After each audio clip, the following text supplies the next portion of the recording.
গণঅভ্যুত্থানের সময় সংসদ ভবনের সাউন্ড সিস্টেমের তার নড়বড়ে হয়ে যায়। পরবর্তীতে অধিবেশন টেবিল চাপড়ানোর কারণে সাউন্ড সিস্টেমে বিভ্রাট ঘটে, এমন দাবি ঠিকাদারি প্রতিষ্ঠান কমিউনিকেশন টেকনোলজি লিমিটেডের। প্রতিষ্ঠানটির সিইও জাহিদুর রহিমকে 2 ঘন্টার বেশি সময় জিজ্ঞাসাবাদ করে দুদক। সংস্থাটি জানায়, সাউন্ড সিস্টেমে দুর্নীতির সাথে জড়িত সবাইকে জিজ্ঞাসাবাদ করে প্রয়োজনীয় আইনি ব্যবস্থা নেওয়া হবে। মাননীয় সদস্য, ত্রয়োদশ জাতীয় সংসদের প্রথম অধিবেশনেই সাউন্ড সিস্টেমে বিপর্যয় ঘটে। এতে তীব্র সমালোচনার মুখে পড়ে সংসদ সচিবালয়। অধিবেশন চলাকালে বারবার মাইক বিভ্রাটে বাধাগ্রস্ত হচ্ছে কার্যক্রম, ব্যাহত হচ্ছে সংসদ সদস্যদের বক্তব্য। বৃহস্পতিবার এই ইস্যুতে সাংবাদিকদের মুখোমুখি হন সরকার দলীয় চিফ হুইপ নুরুল ইসলাম। দাবি করেন, অনভিজ্ঞ ঠিকাদারকে কাজ দেওয়ায় সাউন্ড সিস্টেমে এ ধরনের বিভ্রাট তৈরি হয়েছে।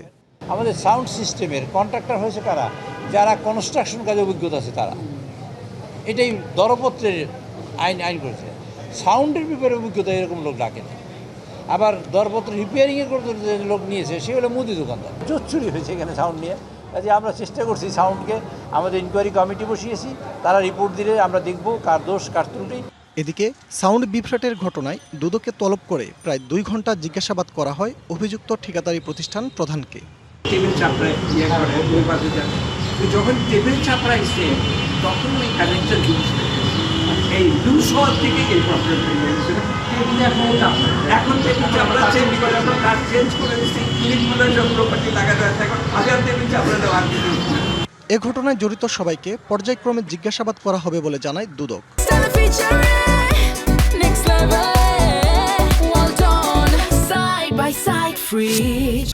জাতীয় সংসদের সাউন্ড সিস্টেমের স্থাপন বিষয়ে একটা অনুসন্ধান চলমান রয়েছে দুদকে।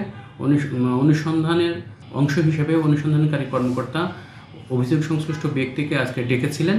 উনি ওনার বক্তব্য দিয়ে গেছেন। অনুসন্ধানকারী কর্মকর্তা যদি প্রয়োজন মনে করেন সংশ্লিষ্ট অন্য কাউকে ডাকা, উনি হয়তো অন্য আরও লোকজনকে এই বিষয়ে জিজ্ঞাসাবাদ করবেন।